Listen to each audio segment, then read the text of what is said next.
Sometimes, history doesn't change because of a missile. Sometimes, it changes because someone decides to make a phone call. And according to reports, one such phone call may have prevented the Middle East from taking another catastrophic step toward a much wider war. Just hours after the United States signaled it was preparing for another round of military strikes against Iran, something unexpected happened. Saudi Arabia's Crown Prince Mohammed bin Salman reportedly reached out directly to President Donald Trump with a message that stunned diplomats across the region. Don't escalate. Not now, because if the next strike happened, the consequences might spread far beyond Iran. At first glance, this sounds like another routine diplomatic conversation. But what if it wasn't? What if this single phone call wasn't just about preventing another airstrike? What if it was about preventing an economic disaster, protecting global oil supplies, avoiding attacks across the Gulf, and stopping an entire region from sliding into a conflict that could draw in multiple world powers? Because only a short time later, President Trump made an announcement that surprised both allies and critics. The planned military strikes would be paused. Instead, he said there was now a possible framework for peace, a framework that reportedly involved reopening the Strait of Hormuz, addressing Iran's nuclear program, and creating a path to end the fighting. But here's the question that almost nobody is asking. What changed Trump's mind? Why would a president preparing for military action suddenly choose diplomacy? Was Saudi Arabia simply trying to avoid another regional war?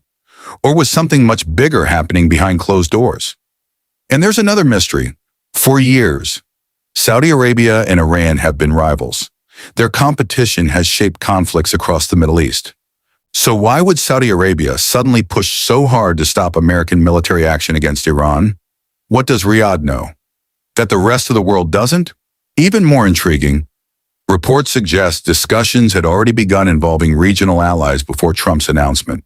If that's true, then this wasn't an emotional last-minute decision. It may have been part of a much larger diplomatic effort, one that unfolded almost entirely away from public attention. So, who was talking to whom? What promises were made? And what, if anything, did Iran offer in return?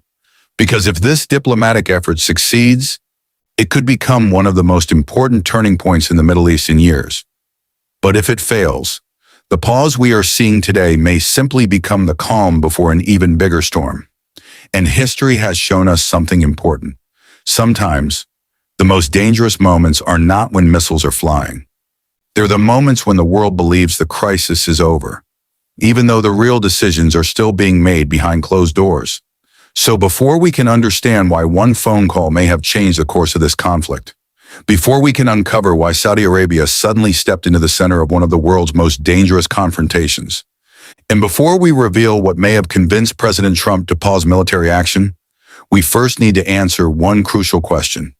How did the United States and Iran reach a point where one single decision could determine the future of the entire Middle East? Because the story didn't begin with this phone call. It began decades earlier. And unless we understand that history, nothing happening today will truly make sense. Chapter 1. How America and Iran became locked in one of the world's longest rivalries. To understand why one phone call between Saudi Arabia and the President of the United States could shake the entire Middle East, you have to go back, not years, but decades. Because wars don't usually begin with missiles. They begin with mistrust. And few rivalries in modern history have been built on as much mistrust as the one between the United States and Iran. Today, they stand on opposite sides of nearly every major crisis in the Middle East. But it wasn't always this way. There was a time when Iran was actually one of Washington's closest allies in the region. The two countries traded openly, shared intelligence, and worked together to protect Western interests. So, what changed? How did two partners become two of the world's fiercest rivals? Everything changed with a revolution that completely transformed Iran's political system and its relationship with the West. The new leadership rejected American influence, rejected foreign interference, and promised to build an independent regional power. Almost overnight, trust collapsed, diplomatic ties broke down, sanctions followed, and from that moment on, every new crisis only pushed the two countries further apart. Over the years, the rivalry spread far beyond diplomacy. It reached the Persian Gulf, the Strait of Hormuz, Iraq, Syria, Lebanon, Yemen, and even cyberspace. Every time tensions eased, another incident pulled both sides back toward confrontation. Sometimes it was an attack. Sometimes it was a military operation. Sometimes it was disagreements over Iran's nuclear ambitions. Each event added another layer of suspicion, another reason not to trust, another reason to prepare for the next crisis. Then came one of the biggest flashpoints of all, Iran's nuclear program. Iran has consistently maintained that its nuclear activities are intended for peaceful purposes, while the United States, Israel, and several other countries have long argued that the program could potentially provide Iran with the capability to develop nuclear weapons if it chose to do so. That disagreement became one of the defining issues in global diplomacy.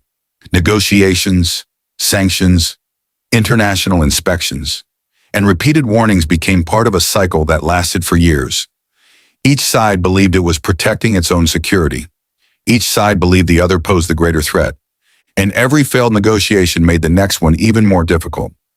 But the nuclear issue was only one piece of the puzzle, because across the Middle East, the United States and Iran often found themselves supporting different partners and opposing interests, whether in Iraq, Syria, or elsewhere.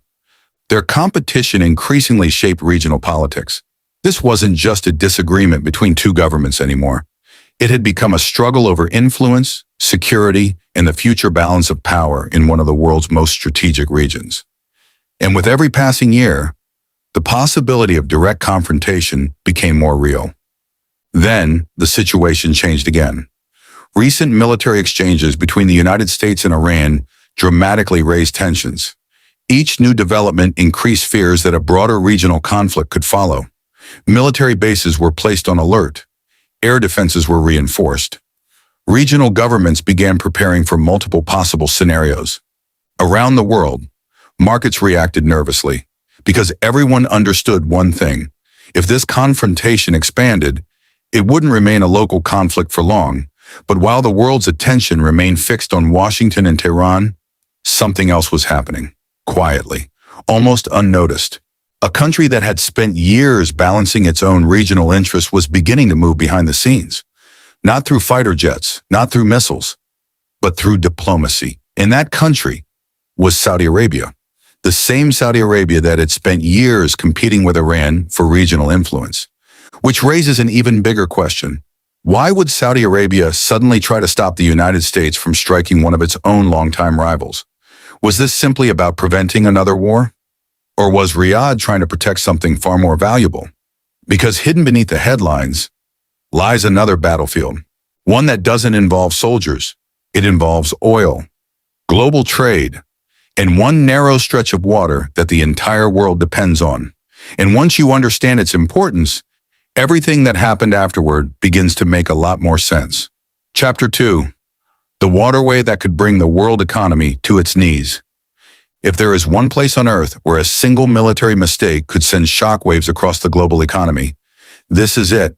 The Strait of Hormuz, a narrow maritime passage connecting the Persian Gulf to the Gulf of Oman and the Arabian Sea. At its narrowest point, it's only a few dozen kilometers wide. Yet despite its size, it has become one of the most strategically important waterways on the planet, because every single day, a significant share of the world's seaborne oil and liquefied natural gas passes through this corridor. Tankers carrying energy supplies for Asia, Europe, and other regions sail through these waters almost continuously. For many countries, this isn't just another shipping route. It's an economic lifeline. Now imagine this. One missile, one naval clash, one misunderstanding, or one decision to close this waterway. Within hours, insurance costs for commercial ships could soar. Energy markets could react instantly. Oil prices could spike. Financial markets could become volatile. Governments around the world would begin preparing emergency responses. And millions of people, thousands of kilometers away from the Middle East, could eventually feel the impact through higher fuel prices, transportation costs, and inflation. That's how interconnected today's world has become. A conflict in one narrow waterway can ripple across the global economy. And this is precisely why every time tensions rise between the United States and Iran, the Strait of Hormuz returns to the center of international attention. Over the years, Iran has repeatedly indicated that if its security or economy were pushed to the breaking point, this strategic passage could become part of the broader confrontation. Meanwhile, the United States has consistently maintained that freedom of navigation through international waterways must be protected. Those two positions create one of the world's most dangerous strategic pressure points, because neither side wants to appear weak, yet neither side can ignore the enormous consequences of escalation. Now think back to the moment we began this story. The United States was reportedly considering additional military strikes. Military planners were assessing options. Regional allies were watching closely, and global markets were already nervous. Then Saudi Arabia intervened. Why? Because no country understands the economic importance of this region better than the Gulf states themselves. Saudi Arabia's economy is deeply connected to regional stability and global energy markets. A wider war in the Gulf wouldn't only threaten Iran, it could also endanger shipping, investment, infrastructure, and the broader economic ambitions that Saudi Arabia has spent years trying to build. For Riyadh, another regional war wouldn't produce clear winners. It could create uncertainty for everyone. But there was another reason the situation had become so dangerous. This wasn't only about the United States and Iran anymore. If fighting expanded, other countries could be drawn in.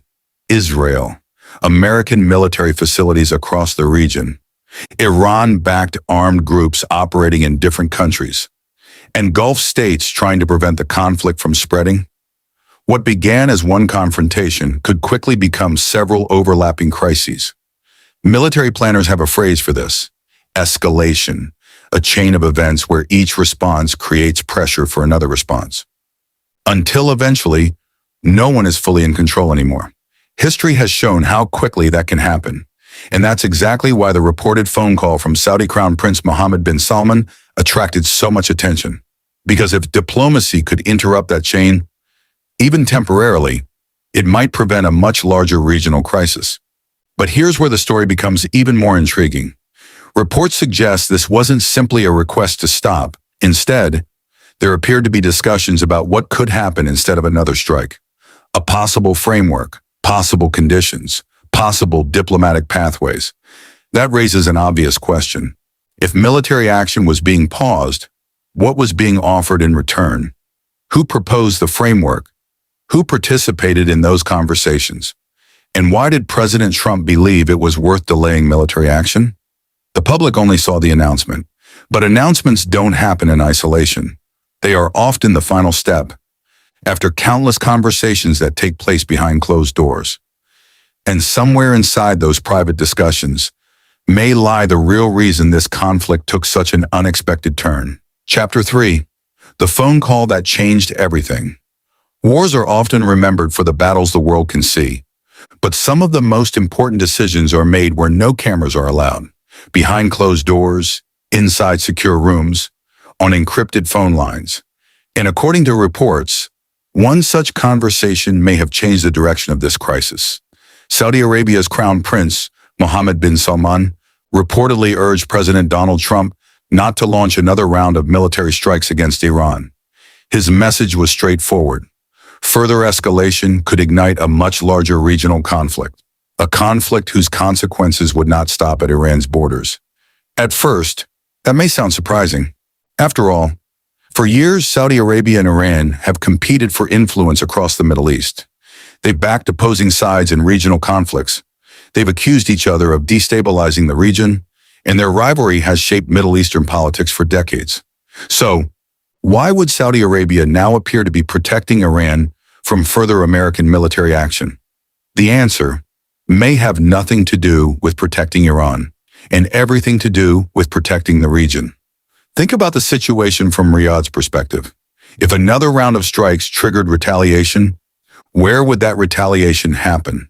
Would it remain inside Iran, or would it spread across the Gulf? American military facilities, commercial shipping routes, energy infrastructure, regional airspace, critical ports. None of these exist in isolation. A wider conflict could place the entire neighborhood under pressure. And for countries whose economies depend on stability, that risk is enormous. But there's another layer to this story, one that rarely makes headlines. Saudi Arabia today is not the same country it was 20 years ago. Its leadership has invested heavily in economic diversification, large infrastructure projects, foreign investment, tourism, technology, global business partnerships. All of these depend on one thing: confidence. Investors don't like uncertainty. Markets don't like uncertainty. Businesses don't like uncertainty. A prolonged regional war creates exactly the kind of uncertainty governments spend years trying to avoid. From that perspective, preventing escalation becomes more than a diplomatic goal. It becomes an economic necessity. Then came President Trump's announcement. Instead of authorizing another immediate military strike, he said there was now the outline of a possible diplomatic framework, one that, according to his public statements, could include discussions related to maritime security, regional stability, and Iran's nuclear program. That announcement immediately changed the global conversation. The focus shifted from when will the next strike happen to could diplomacy actually succeed? But that's where another mystery appears, because diplomacy doesn't happen overnight, especially not between countries that have distrusted each other for decades. If a framework was already being discussed, then conversations must have begun long before the public ever heard about them. Which raises an important question. Who started those conversations? Were Gulf states acting as intermediaries? Were multiple regional governments quietly involved? Or had diplomatic channels remained open all along? Even while military tensions dominated the headlines, history tells us something interesting. Some of the world's biggest diplomatic breakthroughs began in complete secrecy. Governments often speak publicly through press conferences, while negotiating privately through diplomats, intelligence officials, or trusted intermediaries. The public usually sees the final agreement, rarely the months or years of conversations that made it possible.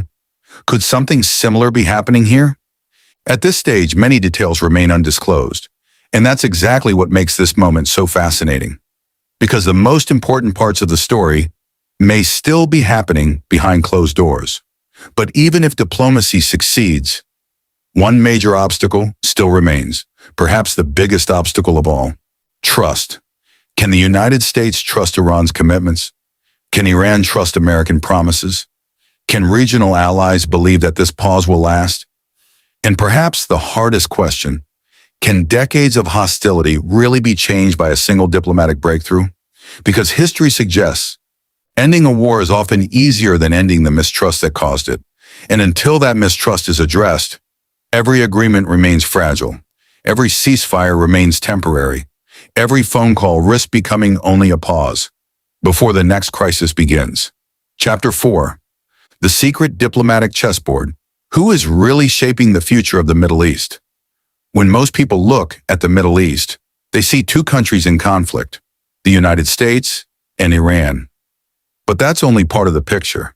In reality, every major crisis in this region is shaped by a far larger network of relationships. Some are alliances, some are rivalries, and some are partnerships built not on trust, but on necessity. Because in geopolitics, today's competitor can become tomorrow's negotiating partner. Think of the Middle East as a giant chessboard. Every move changes the position of every other player. When Washington makes a decision, Tehran responds. When Tehran responds, Israel reassesses. When Israel prepares, the Gulf states react. And when Gulf states react, energy markets around the world begin watching every headline. No country makes decisions in complete isolation.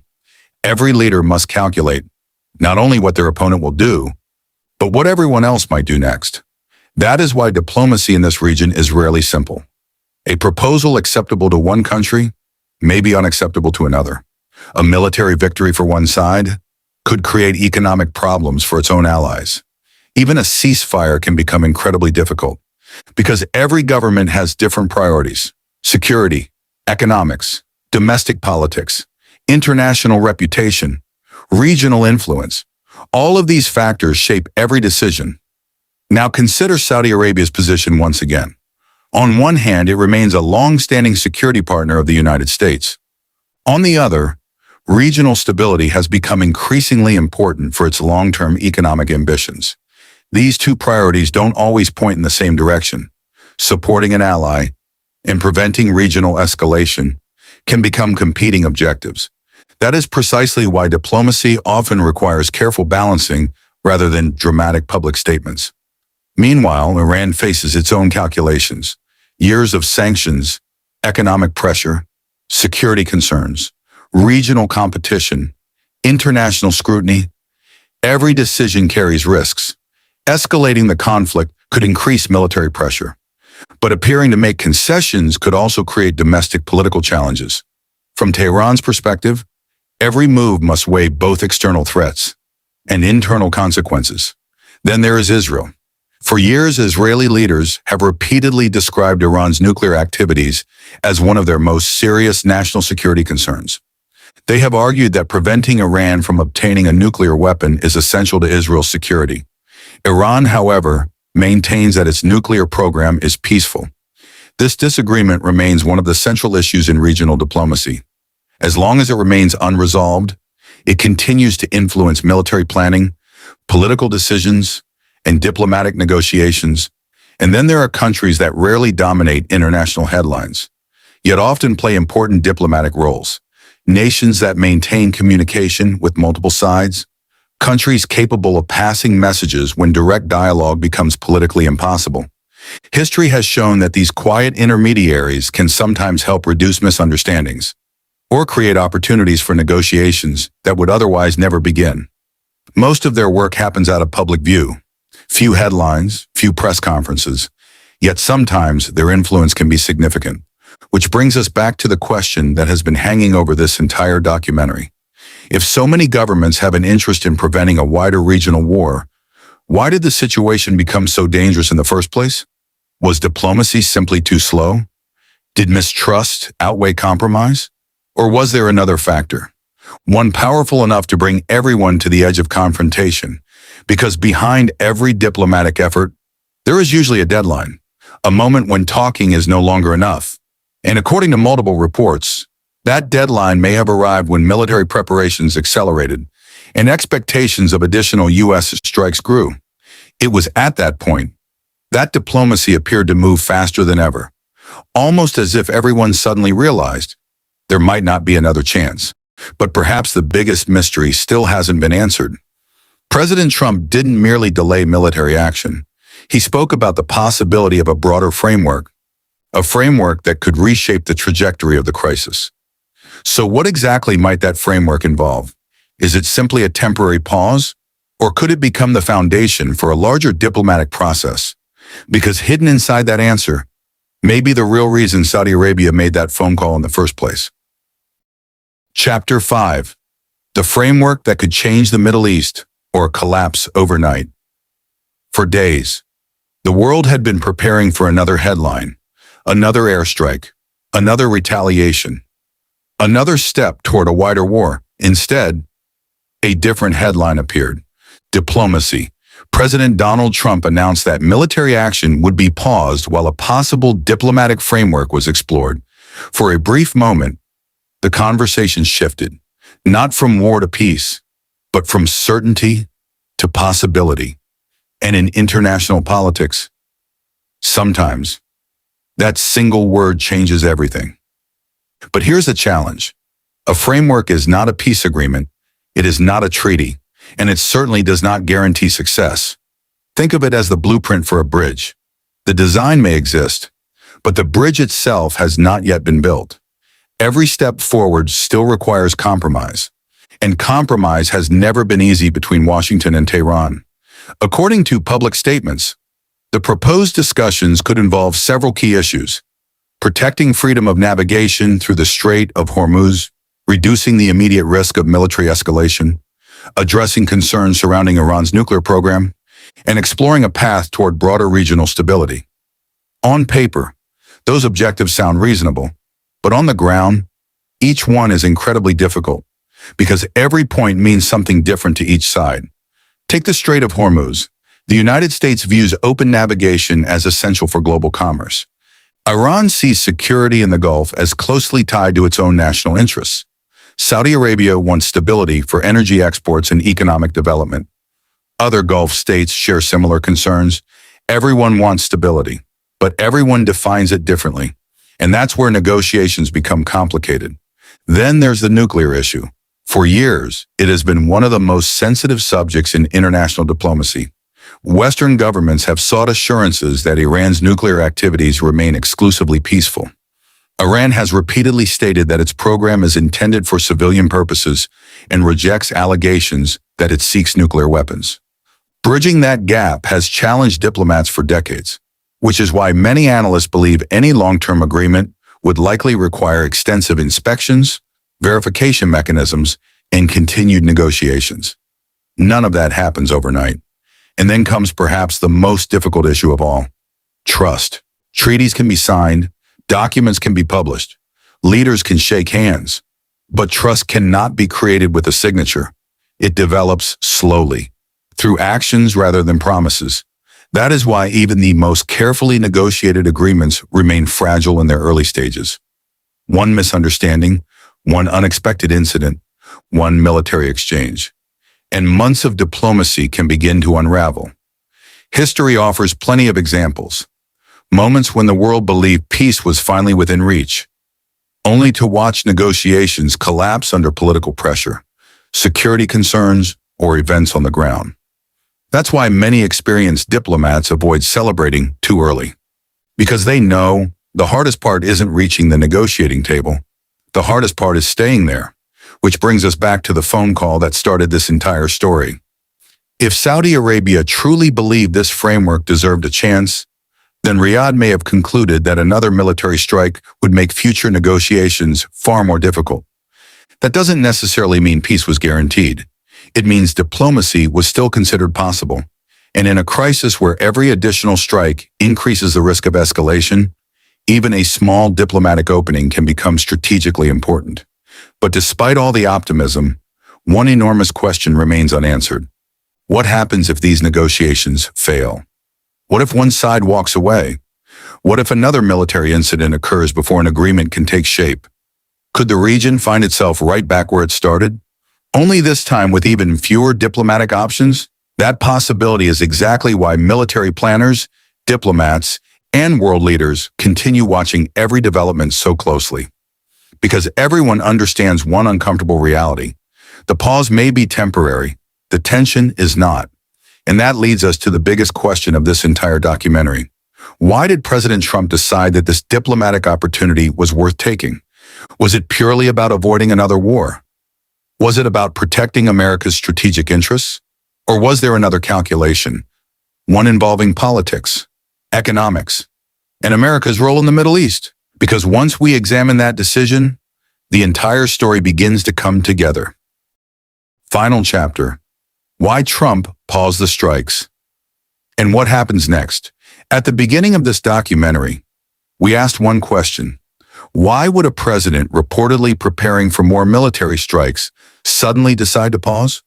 After everything we've explored, the history, the rivalry, the Strait of Hormuz, the diplomatic pressure, the Saudi intervention, the answer becomes much clearer, but perhaps not in the way many people expected. This wasn't a story about one phone call magically ending a war. And it wasn't a story about one country convincing another to surrender. It was a story about risk. Because by the time Saudi Arabia reportedly urged restraint, the stakes had become extraordinarily high. Every additional strike carried the possibility of a larger regional conflict.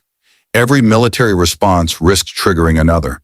Every escalation increased uncertainty, not only for governments, but also for global markets, shipping, and energy supplies. The cost of continuing the conflict was becoming increasingly difficult to predict. That doesn't mean diplomacy suddenly became easy. Far from it.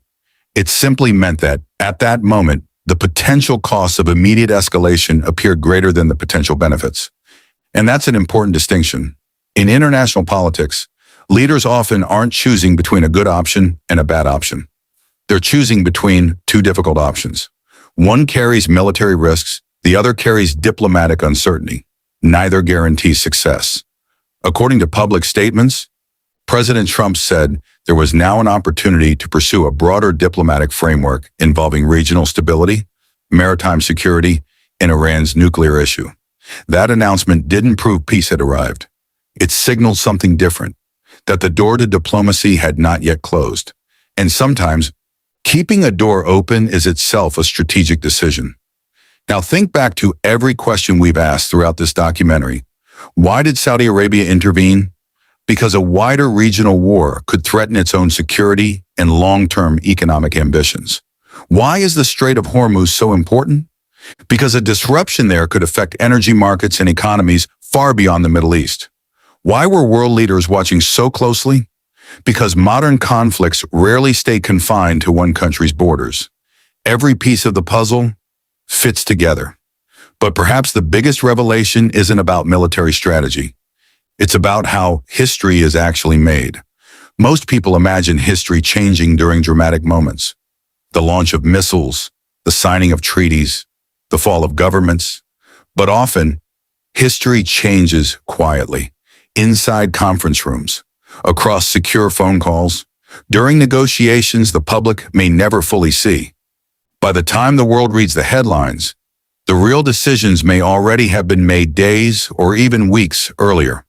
Of course, there is another possibility, one that cannot be ignored. Diplomatic efforts don't always succeed, negotiations can stall, new incidents can occur, political calculations can change overnight. The same leader speaking about peace today could find themselves responding to a new crisis tomorrow. That's why no responsible observer can say with certainty what will happen next. The future of this conflict remains unwritten, and maybe that's the most important lesson of all. The Middle East has experienced decades of rivalry, proxy conflicts, failed negotiations, and fragile ceasefires. One phone call cannot erase that history. One announcement cannot solve every disagreement. One diplomatic framework cannot eliminate decades of mistrust. Real peace, if it comes, will require far more than delaying one military operation. It will require sustained diplomacy, verification, compromise, and political will from multiple governments, many of whom still profoundly disagree on fundamental issues. So, did Saudi Arabia's reported phone call stop a new Middle East war? The honest answer is, we don't know. It may have helped create space for diplomacy. It may have delayed further military action. It may become remembered as the beginning of a larger breakthrough. Or it may simply become a brief pause before another period of confrontation. History hasn't delivered its verdict yet, because history is rarely written in the moment. It's written afterward, when we can finally look back and understand which decisions changed the future and which only delayed the inevitable. In the Middle East, peace is rarely announced with certainty. Sometimes it arrives as a pause. Sometimes it disappears before anyone realizes it was there. And sometimes the most powerful weapon isn't a missile. It's a conversation that prevents one from ever being launched. The question now is no longer whether the next chapter will be written, but who will write it?